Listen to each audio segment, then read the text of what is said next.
um fato importante. Vocês lembrem que a gente tinha uma primeira portaria, a portaria 1135, lá de 16 de agosto de 2023, naquela portaria inicial, a gente tinha um campo dentro do InvestSUS chamado Outros, que depois, em setembro, na portaria de setembro, nós fizemos já a correção, porque já houve julgamento naquele momento da ADI 7222, de que houve já um entendimento de que seria vencimento básico e vantagens fixas, gerais e permanentes, separando as gratificações em duas vantagens, e que devido a isso nós começamos com acerto de contas em setembro, e que paramos naquele momento em novembro do ano passado, devido a que haveria o julgamento dos embargos, que de fato ocorreram. Ocorreram de 8 a 18 de dezembro, e lá foram julgados os embargos, foram mantidos praticamente as determinações, houveram mudanças no que tange à iniciativa privada, porque aí ficou valendo aquilo que era acordo coletivo e não se logrando êxito, iria para dissídio coletivo, e necessariamente aí a gente suspendeu porque precisaria que tivesse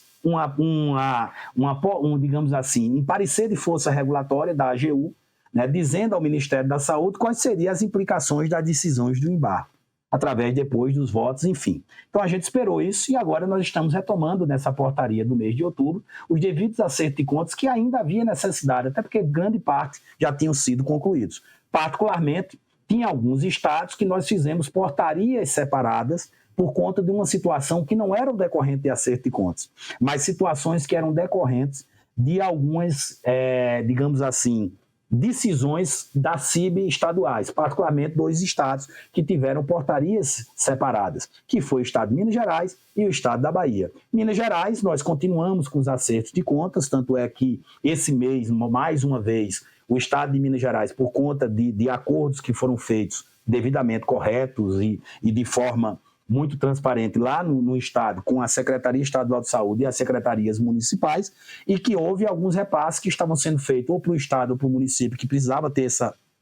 esse acerto, foi decidido dentro disso, e necessariamente a gente começou a fazer os acertos, fazendo o desconto devido do que era do Estado e passando para os municípios, que nós fizemos isso desde o mês passado, e que esse mês continuamos fazendo, tanto é que se você procurar o estado de Minas Gerais, ele não vai estar também nessa portaria, que não é diferente daquela outra situação, não é porque tem um saldo acima 3 vezes, mas por conta do acerto de contas, porque já tinha o dinheiro em conta, nós repassamos para os municípios, e aí faz o desconto devido a Minas Gerais, e também ocorreu com alguns outros estados e alguns municípios dentro dessa portaria de outubro, que se houver necessidade, nós iremos repetir em novembro até que seja fechado completamente isso. Mas volta a dizer, sempre é bom frisar que não há prejuízo para os trabalhadores e para as trabalhadoras. Eles vão continuar recebendo o seu repasse devido através das informações que foram inseridas no InvestSUS, porque aí seria apenas um acerto de contas, um desconto,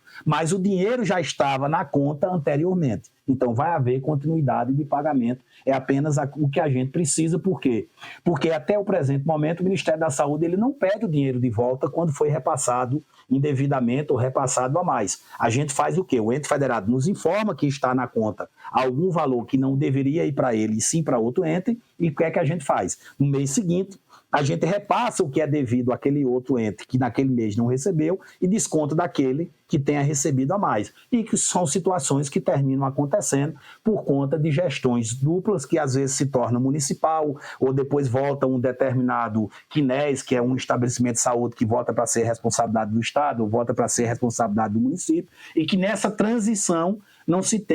consegue ter uma agilidade muito rápida antes da inserção de dados. É só bom frisar que a inserção de dados é sempre de 1 a 15 de cada mês. Se você modificou, por exemplo, alguma informação no dia 16, os dados já foram enviados. Então precisa se fazer isso. Então a gente retomou sim nesse mês de outubro, mas volto a dizer, sem prejuízo por parte do trabalhador, porque nós continuamos verificando que é apenas um acerto de contas de saldo que se tem a mais nas contas.